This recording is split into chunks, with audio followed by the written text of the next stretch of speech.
I think it's that way with a lot of the outdoor hobbies. Mm-hmm. I mean, I've heard my friends avoid archery because of price. I've heard I'm a big fisherman. And I love fly fishing. And I'm like, hey, do you guys want to go fly fishing? Do you want me to teach you? They're like, no, that's way too expensive. I mean, I feel like people are pushed away from a lot of that kind of stuff because of price, but that could be solved with a little bit of research. I don't know about you, but I always carry a knife. It doesn't matter what the situation is, I'm always reaching for a blade. Whether I'm out hunting in the backwoods, fishing on lakes and rivers, or simply cutting rope at camp. And when I need a tool, I want something that's quality, durable, and handmade right here in the USA. I know that's something you're looking for as well, so go to maloneknives.com and get yourself something that's going to last and look damn good too. This is the Aptitude Outdoors podcast, where we interview travelers, explorers, and outdoorsmen and women to bring you the best tips and stories from around the world. All right, everybody, welcome back to the Aptitude Outdoors podcast. Today I have two very special guests, Dorothy and Wyatt of Worldwide Dragon Shooting today. How are you both doing this wonderful afternoon? We're doing awesome. Awesome, good to hear. So, I heard about you through my good friend Pat over at MUCC. He told me about your awesome organization and how you're helping people through archery, which I think is astounding. We'll talk about archery here in a second. So I've found archery to be very calming and also very frustrating at the same time, but it's something that I thoroughly enjoy. So, Wyatt, how did you get into archery? You've been doing it from a pretty young age. I didn't get started till I was an adult. So how did you get involved with that? My dad has always been a pretty big into the outdoors, and he introduced me to archery when I was 4 years old.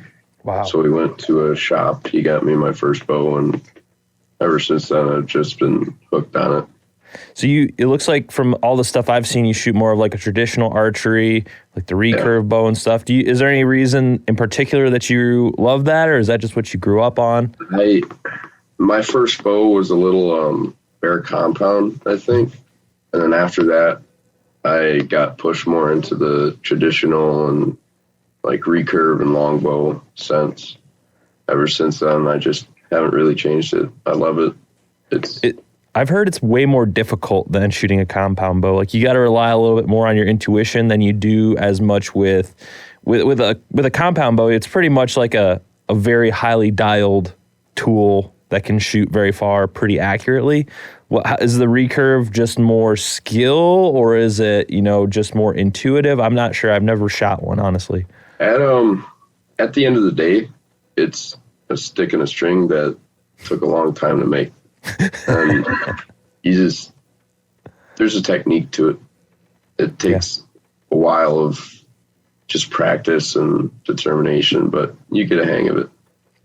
Yeah. So, with Worldwide Dragon Shooting Day, I know up here in my end of town, Tomahawk Archers is someone who participates in that, and you've grown this into a huge worldwide phenomenon, and you're really doing something awesome through a passion of archery and the outdoors.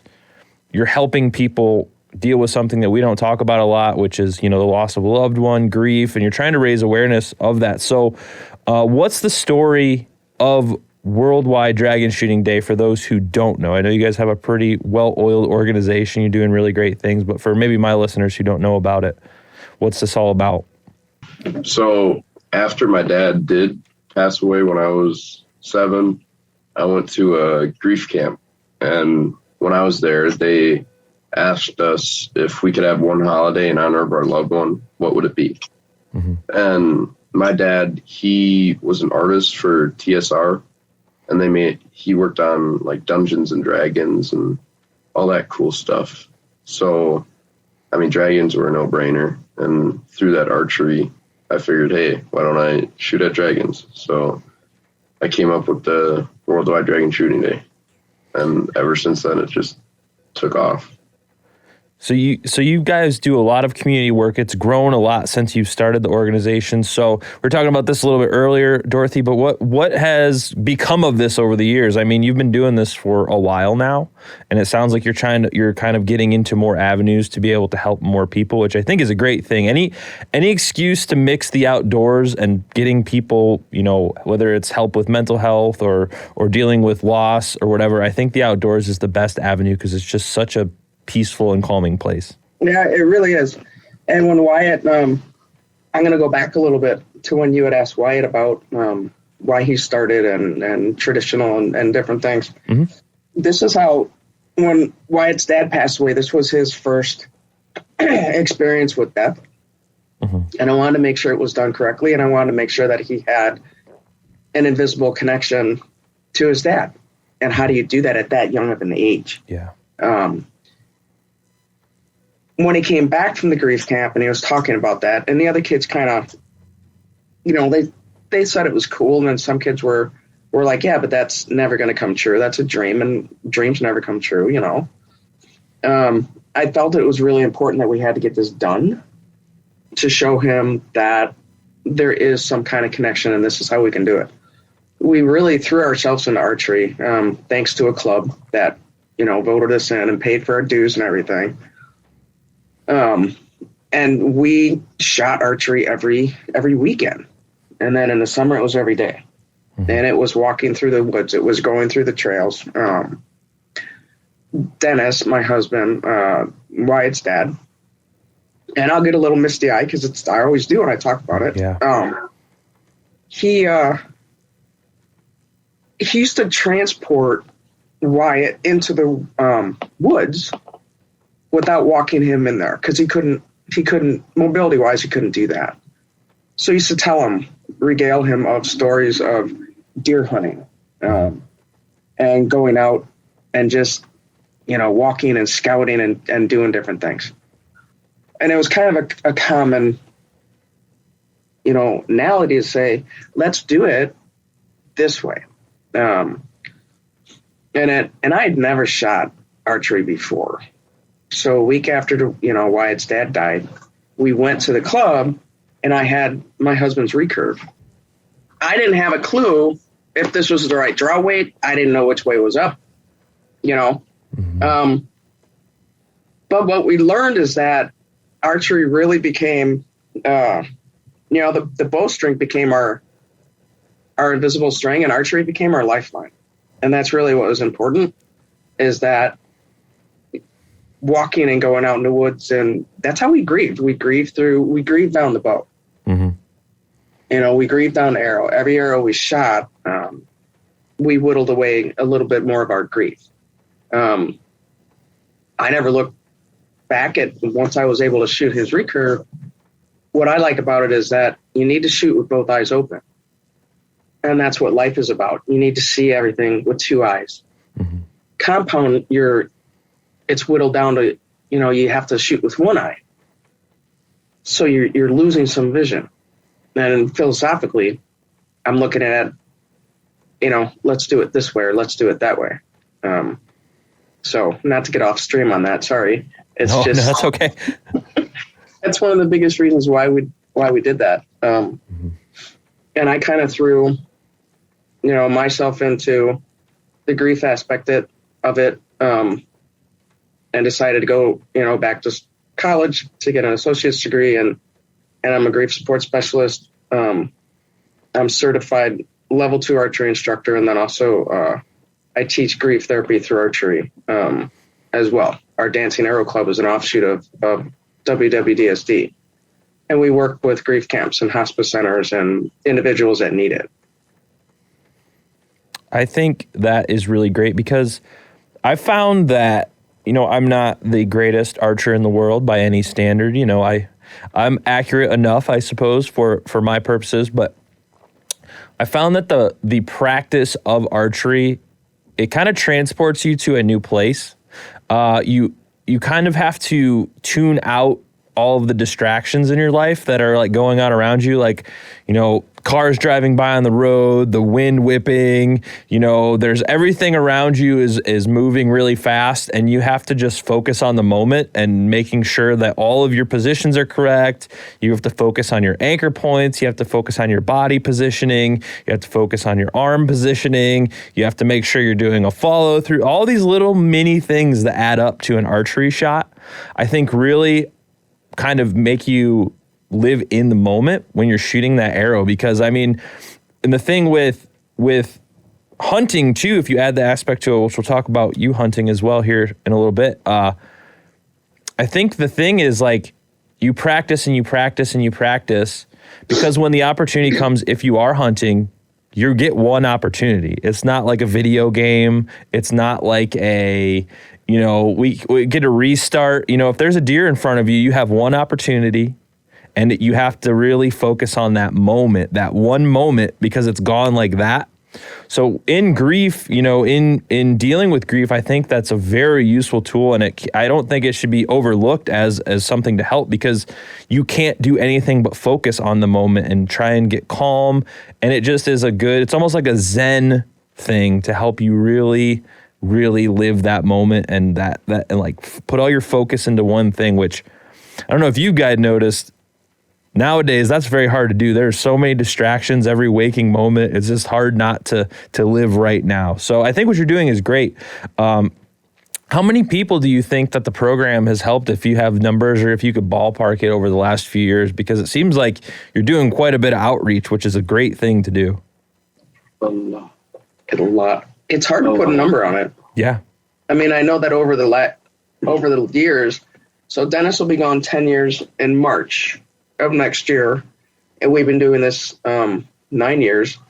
We've had over 12,000 archers participating in 67 countries and 40 states. And that doesn't mean that those are all clubs. It can be individuals. It can be little small groups. It's hard to pinpoint, and obviously it's hard to put a number on it, because sometimes we don't know the impact we're making until we hear it later from another story. Yeah. And it was, and it's interesting to hear you say the focus. There's a tremendous amount of focus, and that is, archery gives you back something that you lose when you're experiencing grief, and grief isn't just about loss. It can be, you know, missing your best friend, someone who's deployed, anybody. Archery gives you back a sense of control. And that's the one thing you lose when you're experiencing something, a mental health issue or anything.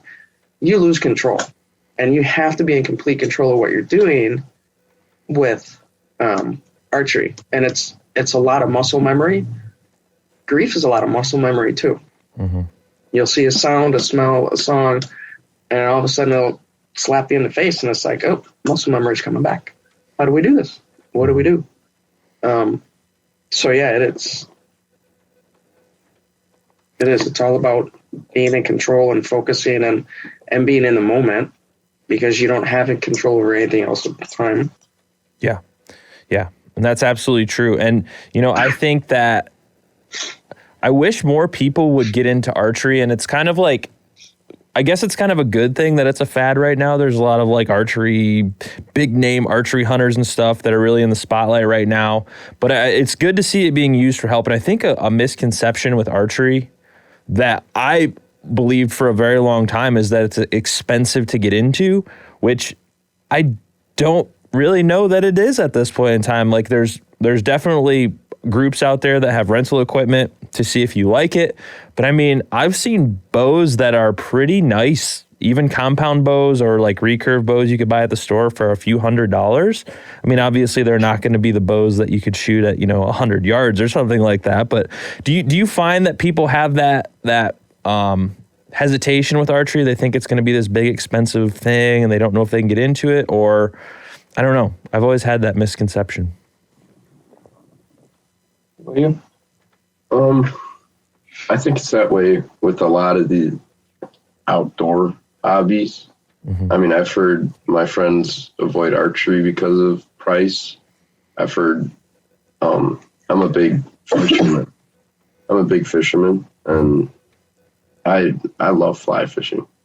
And I'm like, hey, do you guys want to go fly fishing? Do you want me to teach you? They're like, no, that's way too expensive. I mean, I feel like people are pushed away from a lot of that kind of stuff because of price, but that could be solved with a little bit of research. Yeah. Well, I felt the same way about fly fishing too until recently, and I got a pretty nice combo set up for like $150. You know, it's not the best thing in the world, but it works. So that's interesting you say that, because I'm very new to fly fishing. Like, I just started this year. What attracted you to fly fishing? Because I feel like archery and fly fishing kind of fall in the same vein of a lot of patience and focus. I guess the challenge. When I'm fly fishing compared to like traditional, just like spinning, I feel like I'm closer to that fish when I'm fighting it. Like, you just can't get any closer than like holding that line and the rod and the fishes. I don't know.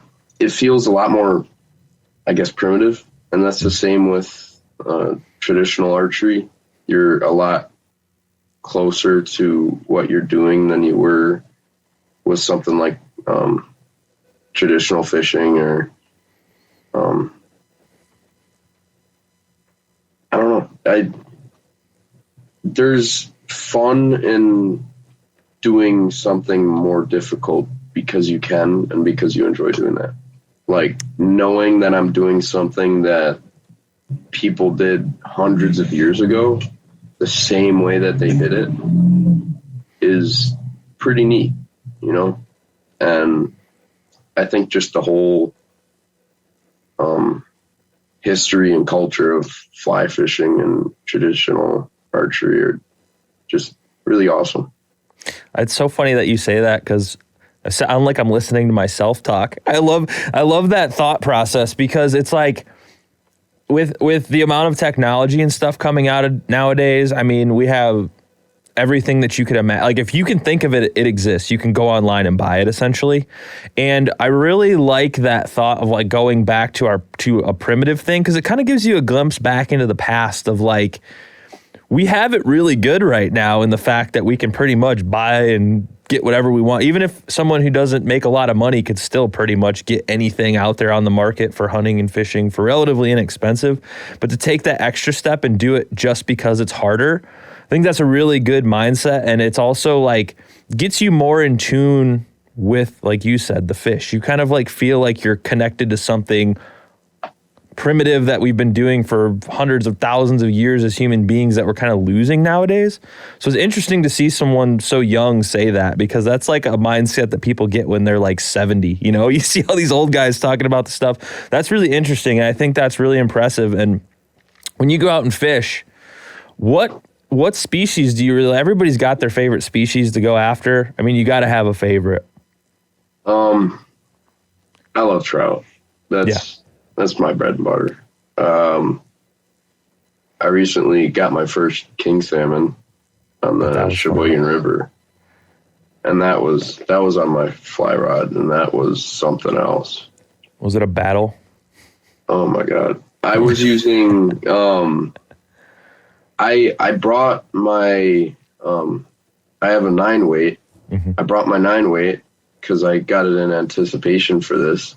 And I had my 5-weight in the car just because that's what I use for like everything, bass, trout. But I grabbed the wrong reel for the 9-weight. I grabbed the one without the line on it. So I went out there with my 5-weight expecting not to catch much. And I'm just casting, and all of a sudden I'm like stripping it in, and it's stuck. I'm like, oh. And then my drag is going. I'm like, oh my gosh, what is going on? So it took me like 30 minutes to bring it in on the 5-weight because I'm afraid of snapping it. And it's just a salmon, like, it's crazy. Did you keep it? Yeah. No, I put it back. It was pretty late into its life cycle. It was already like all blacked out. But. Yeah. I've always heard that that's a good fighting fish right there, man. I'd love to catch something like that one day.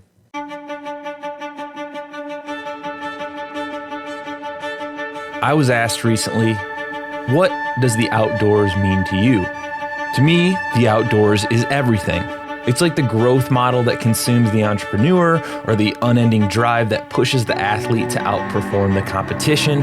It's the greatest teacher of life lessons, whether it be learning to accept that most things are out of your control or that the trees, the rivers, the mountains move along whether you're there or not. It's the motivator that keeps me accountable to my physical and mental health, because if I don't have the strength and conditioning to do the things that I enjoy outdoors, whether they be hunting, fishing, backpacking, adventure racing, or tackling some long distance adventures, then everything becomes exponentially more difficult.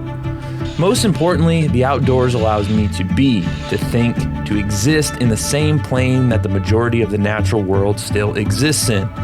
To break the bonds from what we call civilization. The outdoors is freedom, a place where life and death are one and the same. The prime example of what it means to exist. In my mind, there's no separation. The outdoors simply is, as all things should be, perfection in its most chaotic form. The outdoors is you, it's me, it's all of us.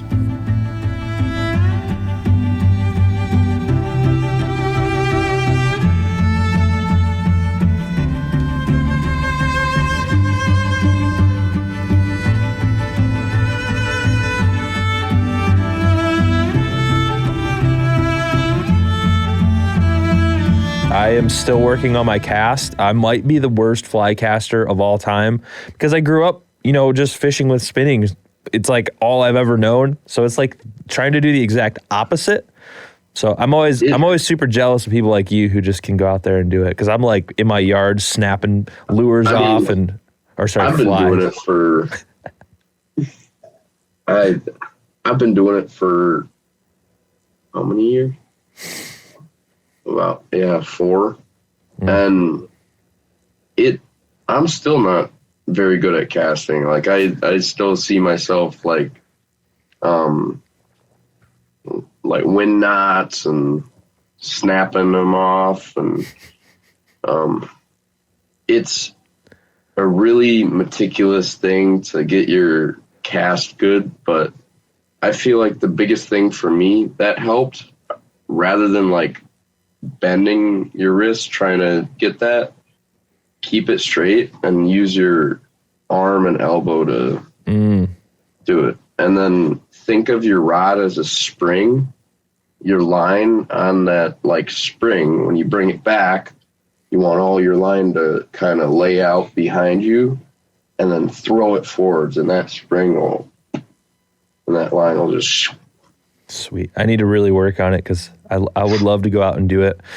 So when you go and do this stuff, like fly fishing, do you have friends that like to do this, or is it something you mostly do solo, or how does that work? Because a lot of the stuff I do, I end up going by myself because it's just hard to find people who like to do this stuff, honestly, around where I'm at.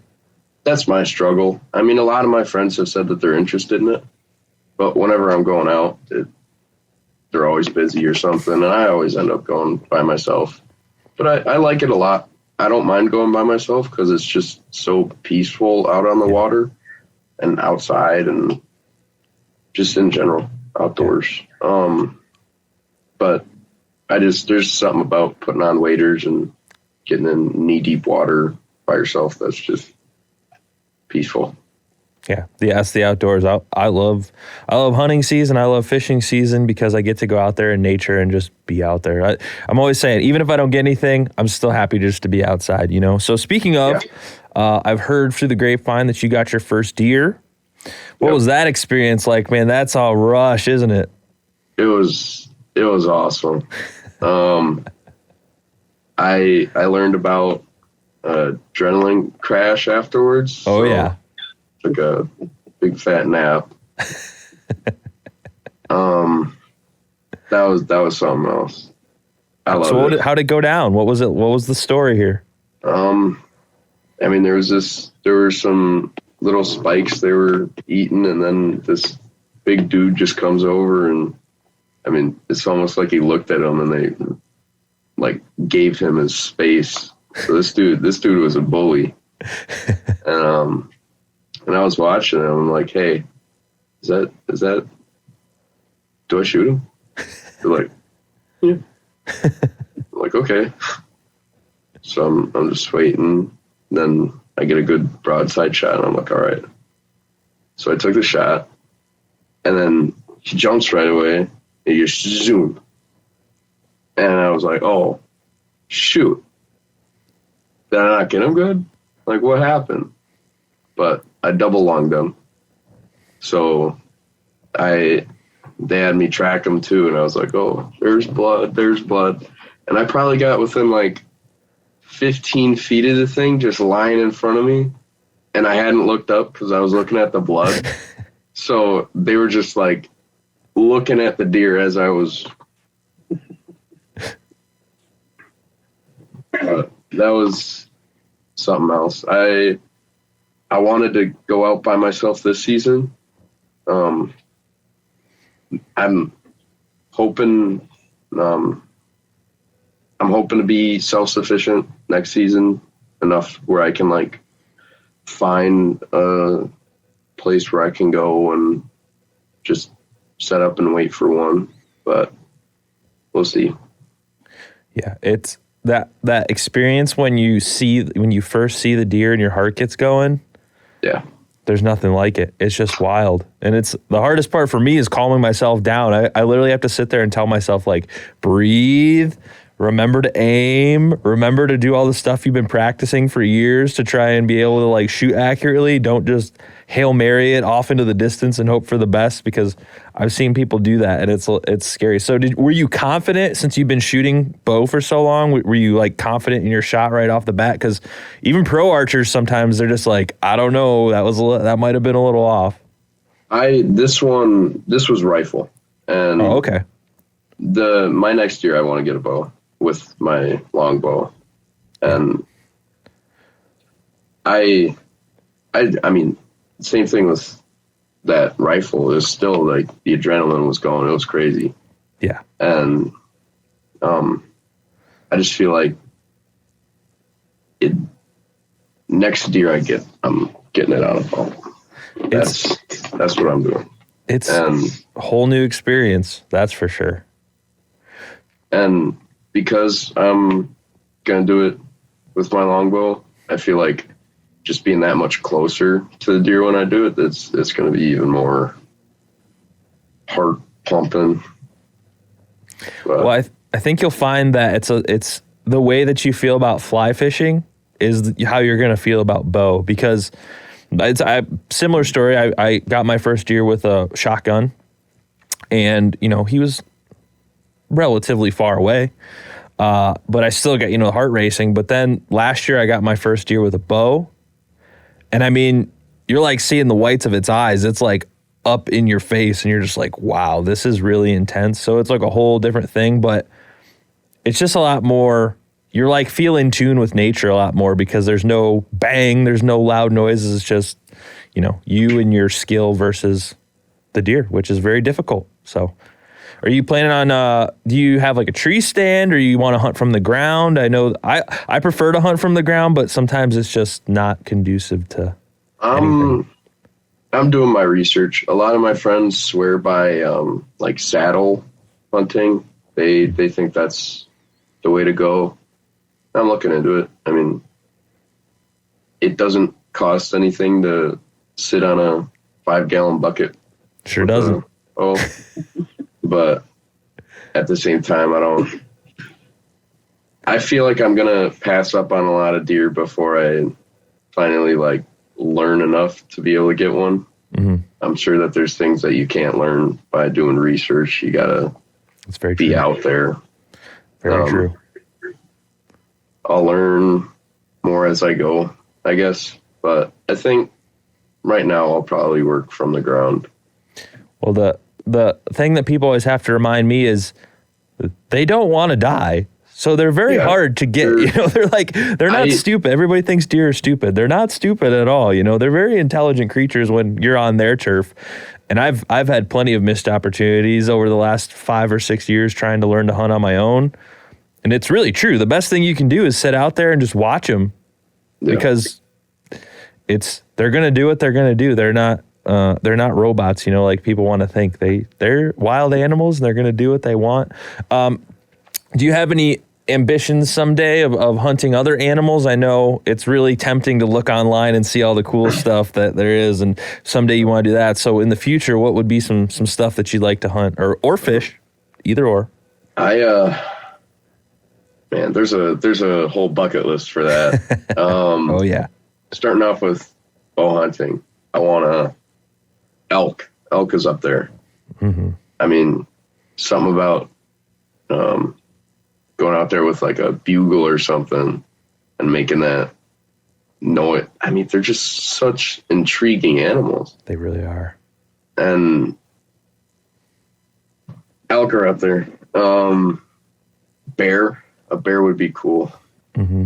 I don't know much I don't know if I'd want to go for something in like Africa or something out of the country, but I want to try fly fishing for tarpon. That seems really neat. That'll be fun. Man, I want to go fly fishing in like Greenland or Norway, someplace nice and cold. Yeah. It's so neat. I think one of mine would be a moose. I just think that would be the pinnacle for me. They're just so big, but they're very I don't know. I feel like you have an equal chance of them getting you as much as you have of getting them. They're very intimidating. They swim creatures. too. They can swim down. Yeah. It's crazy. They're a force to be reckoned with.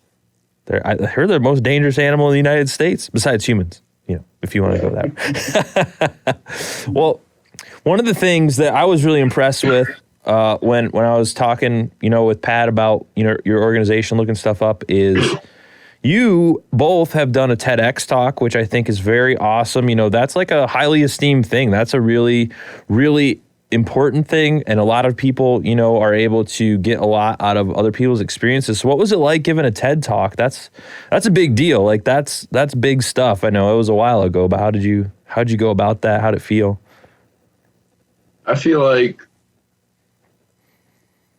for me it was just talking and telling my story into a void, I guess. Like you couldn't see anybody because the lights were just blaring on your face. So I was just, stage fright isn't a thing when you can't see anything. So it was just telling my story to whatever thing is listening. Yeah. Yeah. Well, you both did a great job. I think, I'll put a link to that in the show notes of this podcast so people could see it. But, I think you delivered a really great message, and Dorothy, you did an excellent job as well. If you I know you kind of touched on it earlier with your story in Worldwide Dragon Shooting Day, but has there been anything since the TED Talk that you'd want people to know that maybe has changed, or new stuff that you're working on?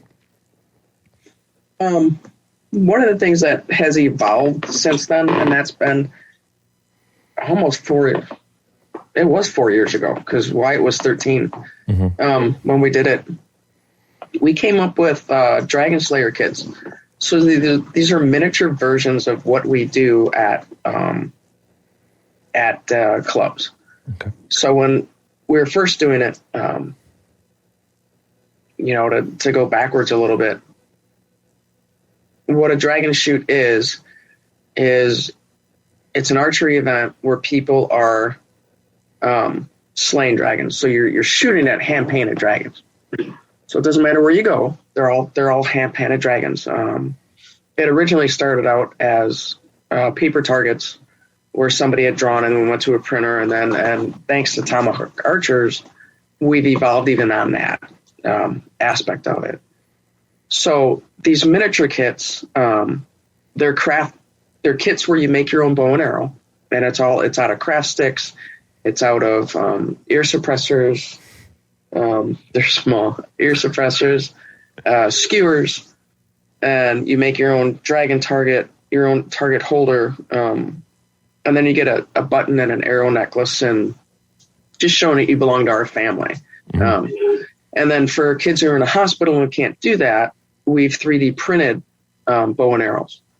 And then we use rubber bands, and then we give them, the target's already done, or they can draw their own target on it. That's one thing that has come out of that. We've also, we've got 2 books that we're trying to self-publish right now on grief. One is called Wyatt Slays a Dragon, and the other one is Dad, Can You Hear Me? And it's all about being out in the nature and having signs from somebody who's coming back. Like Wyatt was shooting archery by himself about a month and a half ago, and he was at one of the ranges, local range, and all of a sudden this deer came out of nowhere and just stood and watched him. That was something else. And he was videotaping himself because someone said, you can't hit a target at 40 yards with a traditional bow. And Wyatt's like, yeah, you can. So he was videotaping himself, and then this deer comes out of nowhere. It stops. It was, bow season had probably started a week prior. And I had propped my phone up to catch it because he was like, yeah, you can't hit anything accurately past 40 yards with a longbow. I can. And there was this little trail near it. You could see there was a small clearing. I'm getting ready, and then this doe just walks out in front and it just stares at me like, hey, what are you doing? And I'm looking at it. I'm like, hey, not a good time to be around here. And the thing just stares at me. It doesn't do anything. And then I walk towards it a bit, and then it started doing it. It's like stomps and snorts. But that was another really interesting thing. I mean, you don't get that if you're not outside. Yeah. So. But that's awesome. We're trying to self-publish those. Dragon Slayer Kids, we're trying to get into more community outreach, schools, working with the libraries on different grief kits and organizations, working with a art center up here, and just really doing more. We work with grief camps and hospice centers and teach grief therapy through archery, and I host death cafes, which is all about coming in and just talking about grief. It's not a counseling session. It's just a safe place to come in, and you have questions on this. Do you have an experience to share? Please do that. And really just trying to plan. Next year will be 9 years. We'll be doing dragon shoots, and 10 years that Dennis has passed away. We're trying to plan something special for that. We're not sure what it's going to look like yet.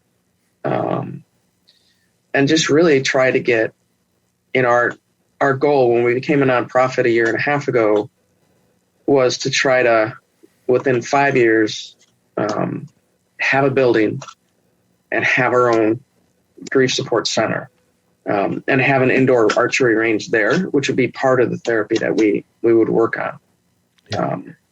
It's a big goal. Maybe I should have shot for 7 years instead of 5. But really just working on sponsorships and donors and just trying to change people's minds, because when they hear Worldwide Dragon Shooting Day, they're not thinking of us as an organization that help people. They're thinking it's a fun thing to do. Who doesn't want to slay dragons? Everyone has a dragon to slay. Yeah. But really it's trying to figure out what can we do for the community and what does the community need? And every time we have an archery event in Michigan or Arizona or wherever it is, the money that's raised stays in a community where it's raised in. And that's, to us, is very important. Yes. Because it's all about the archery clubs helping everybody else. It's not about us coming in and say, look at what we're doing. It's about what is the club going to do for the community and how is a club going to impact that community? Because they're going to stay there, so the money needs to stay there. Mm-hmm. That's really awesome. I think that's really important too, because I mean, I shouldn't say a lot, but I always look into an organization before I join or give money or something, because I've learned a lot of organizations that they have all this money that gets donated to them, and it all goes to like management and staff and stuff of that nature, and then very little gets out to the community. So I think that's such a really good model to like make sure the money's helping the people who need it where it's being raised, because a lot of time it funnels into a big organization and then they just kind of, it fizzles out, and a little bit of it here gets to where it needs to go here and there. So I think that's a really great thing, and I think that's going to be a lot of helpful to a lot of people, especially, archery communities.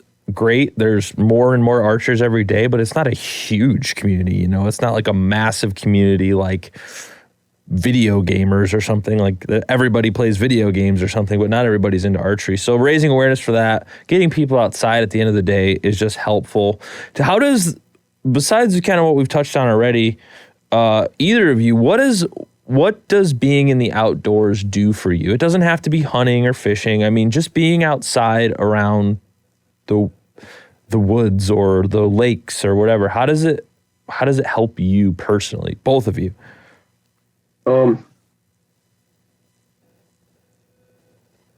I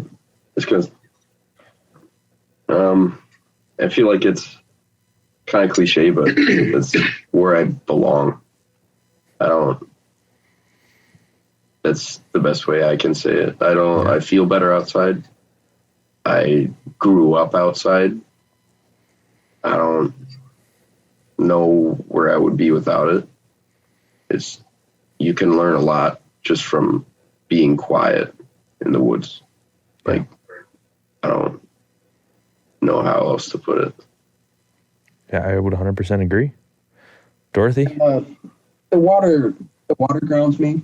I mean, I grew up spending my summers In Michigan, on Lake Michigan.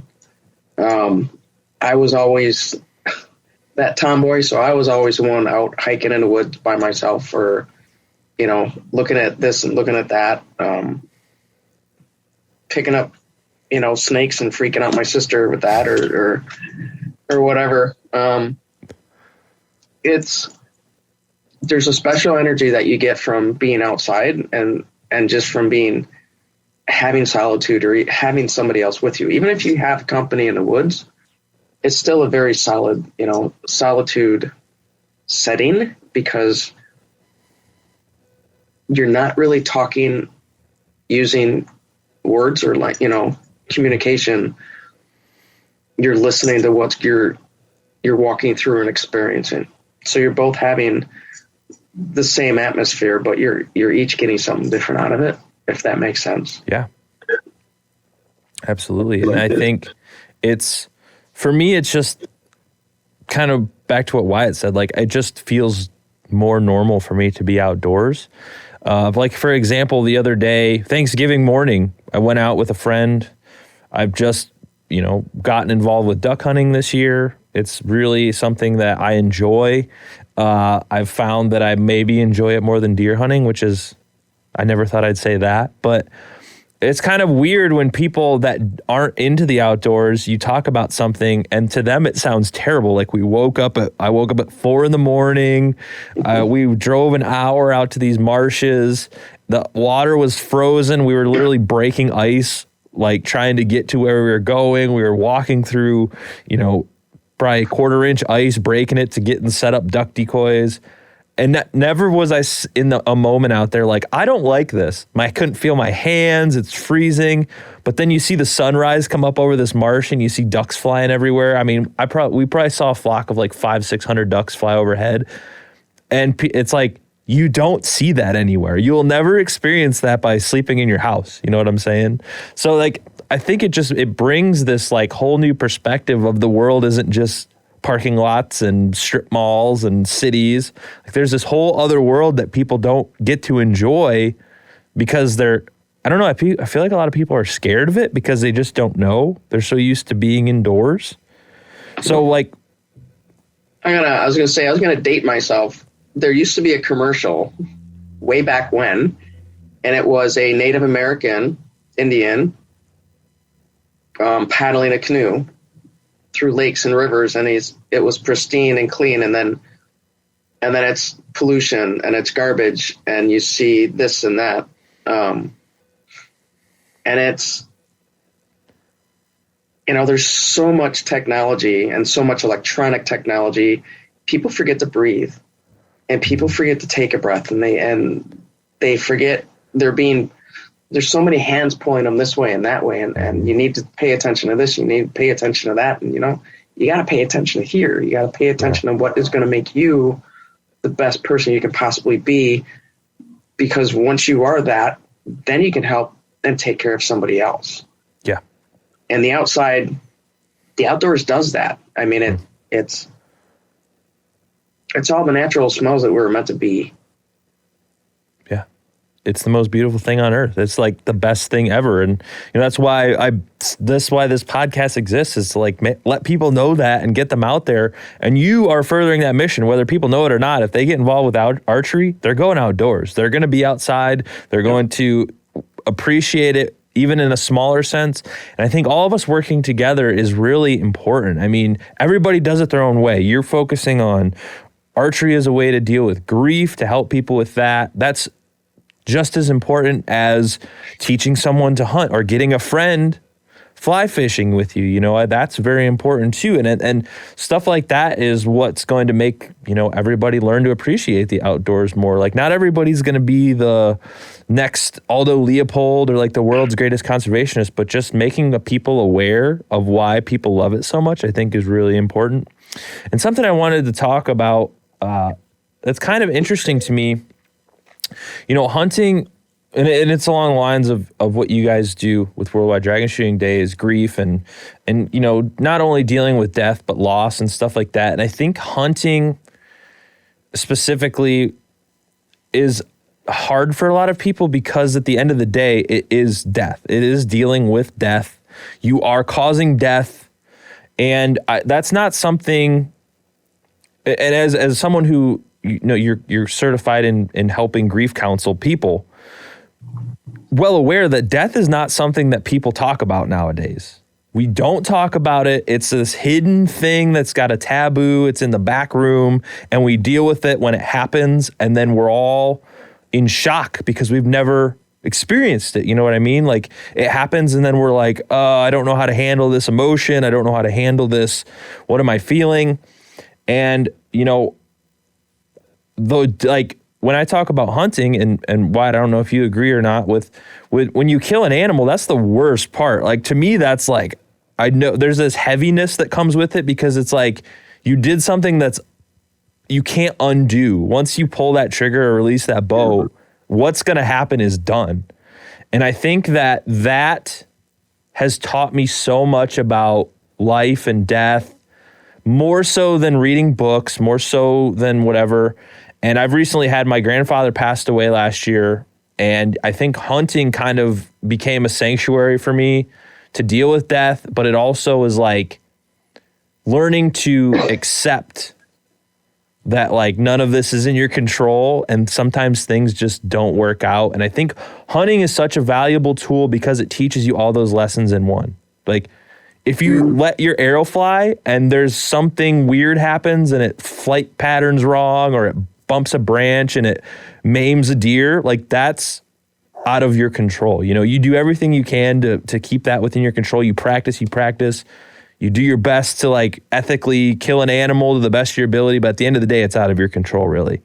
And I think that's what it teaches you, because I had a perfect setup the other day. This deer walked in, I pulled my bow back, I'm ready. I mean, he's 12 yards from me, and then my arm cramped.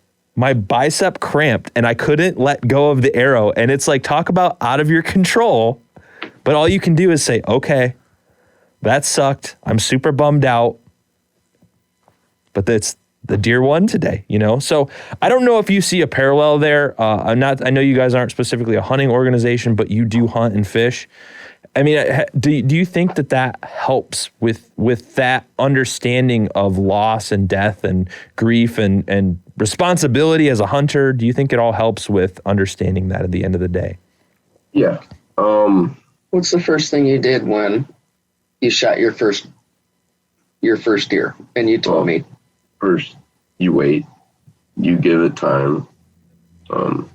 Let whatever happened play out. Mm-hmm. But then there's something you go. I mean, you thank it. Like, yeah.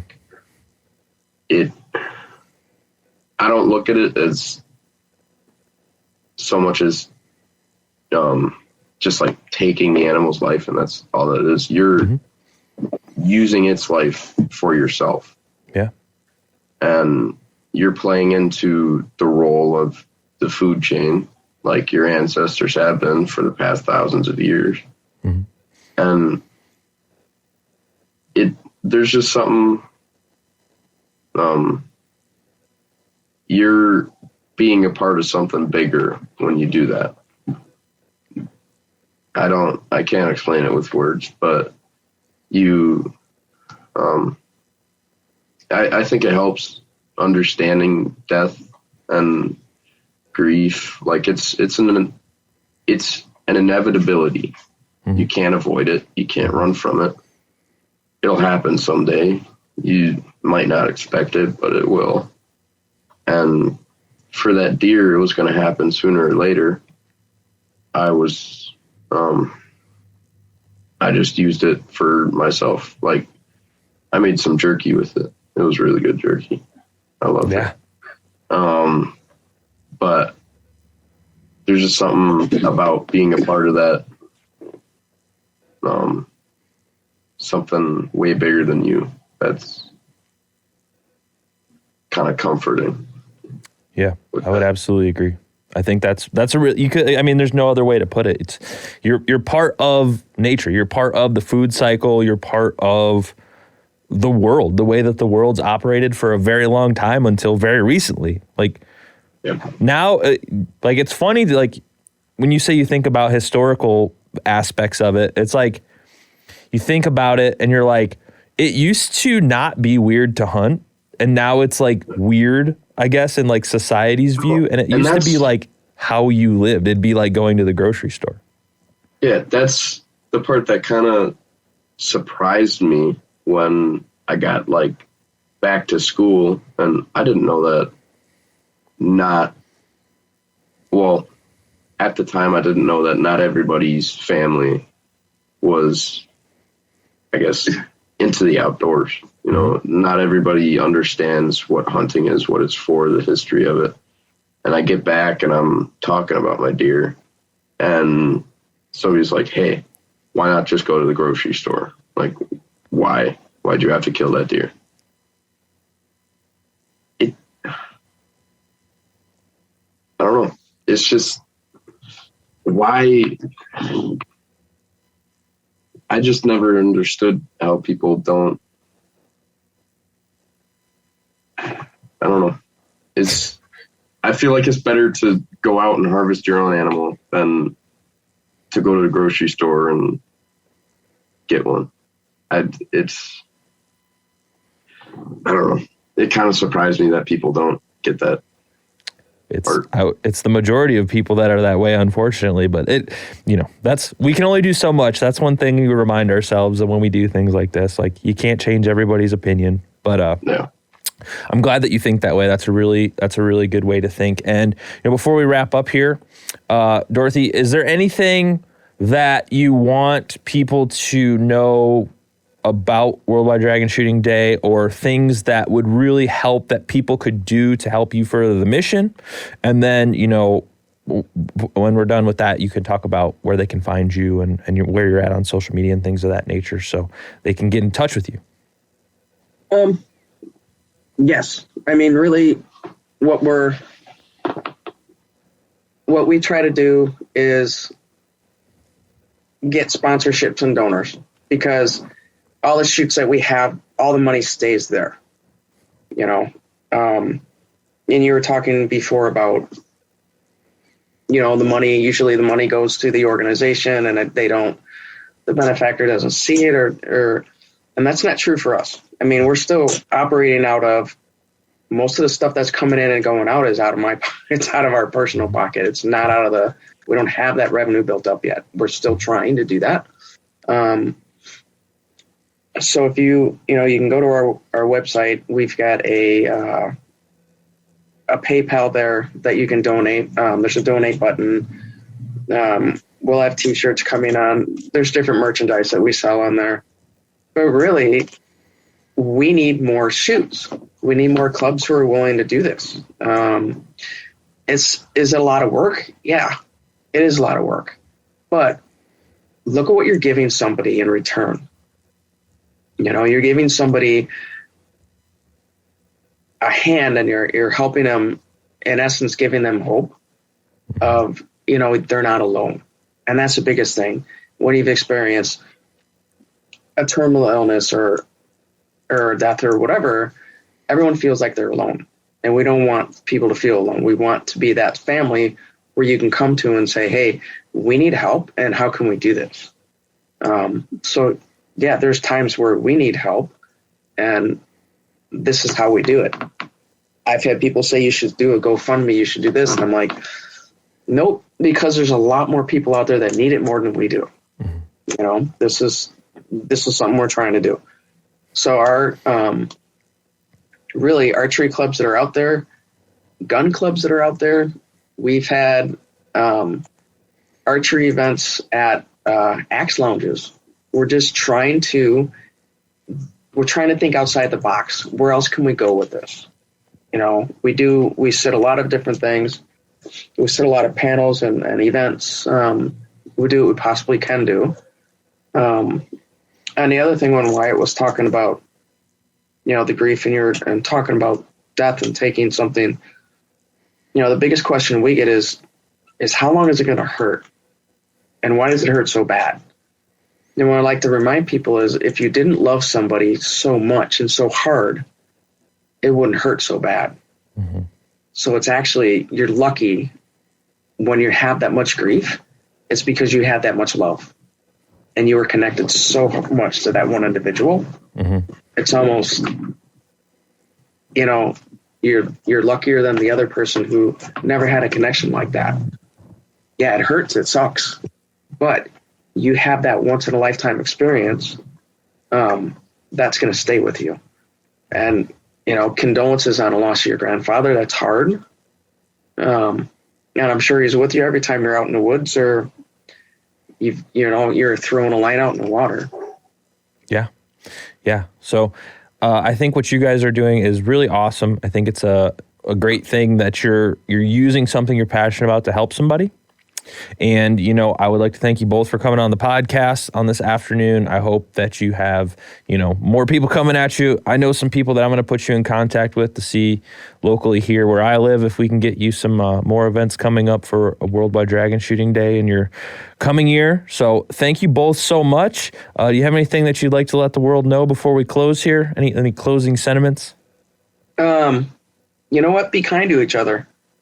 Help each other out. Just help each other out.